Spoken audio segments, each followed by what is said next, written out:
And here's a time lapse since this morning as we saw primarily a lot of sleet, but then we got some breaks here this afternoon, lull in the activity. The ceiling lifted for a bit. We get some solar insulation for some melting. You can see Ridge and McIntyre there throughout the course of the event improving. And of course, we're kind of left now with the aftermath and cleaning up, and we've got some light precipitation that could still pay us a visit here tonight. So while we were certainly expecting a changeover to occur, it happened a lot earlier. So this morning we did have a little bit of snow, but primarily we dealt with sleet, and that's because about 5,000 feet up in the atmosphere we had just enough warm layer to melt those snowflakes into ice pellets, and then they came down.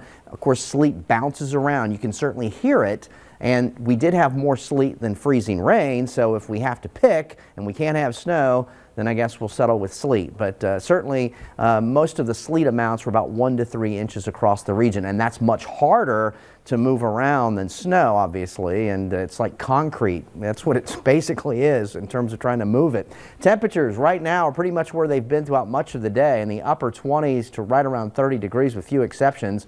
Winter storm warning, winter weather advisory remain in effect until early tomorrow morning.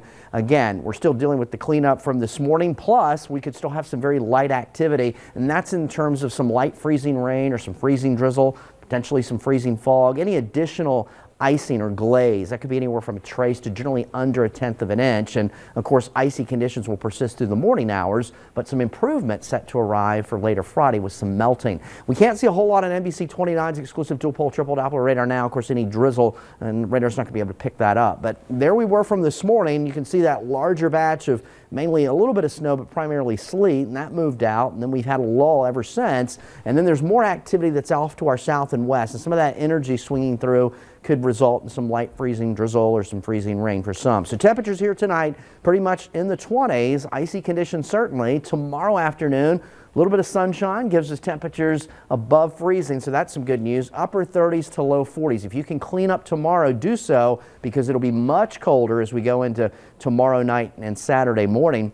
The temperatures down in the teens to around 20. Saturday's a cold day, low to middle 30s. Looks like the coldest morning will be Sunday morning, widespread teens, and Sunday afternoon, temperatures upper 30s, lower 40s, but a dry weekend. So again, this is the system. There's some heavy rain along the coastal Carolinas back to Georgia, even southeastern Virginia, but still some energy swinging through. It could result in some light freezing rain or drizzle here tonight. That colder air is drained down the eastern facing slopes of the Appalachians, just making for raw conditions. So Futurecast is not going to show a whole lot here, but there certainly could be some light freezing rain or drizzle. I think a better chance certainly closer to Richmond and points east, but we could still see some activity here tonight. And then in the morning, some clouds will start to give way to some clearing, and a little bit of sunshine, upper 30s, lower 40s. A very cold start early Saturday morning, teens and 20s. Saturday afternoon, we're stuck in the low and middle 30s. So tonight, a little bit of light freezing rain or drizzle. Icy conditions were in the 20s. There's a look at the Michael and Son 7-day forecast, as again, tomorrow's a day of slow improvements. Saturday and Sunday are cold. Look at those morning lows.